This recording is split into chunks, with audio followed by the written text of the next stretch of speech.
sa St. Scholastica after Vista Mall. Walking distance lang siya. So isa siyang coffee shop na napakaganda at napakalinis, no? Kasi na-try ko ngayon na mag-coffee dito at very affordable yung kanyang price. Meron siyang 130 at meron siyang 160. Isa sa mga in-order ko dito yung kanilang caramel macchiato at napakayami talaga ng lasa niya, no? Hindi na natin kailangan magpunta pa sa mga ibang mamahalin. Dito na, perfect na yung lasa. Paano naman, mga galing ko taste, nagkakakalinin eh. Yan, Coffee Rush ng Pampanga.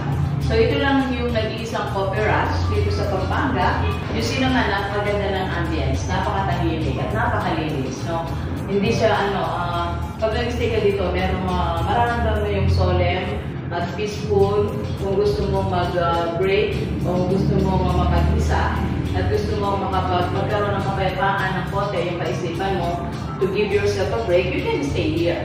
At napaka-very accommodating ng kanilang mga nagsiserve dito, yung kanilang nag-manage. Ayan, yung ating nag-video. So tayo, very friends, malapit siya ako. Kaya-kaya rin siya dito. So galing nyo ng after Vista Mall, galing kayo ng intersection, after Vista Mall, yung may BPI, yung mayroong pedestrian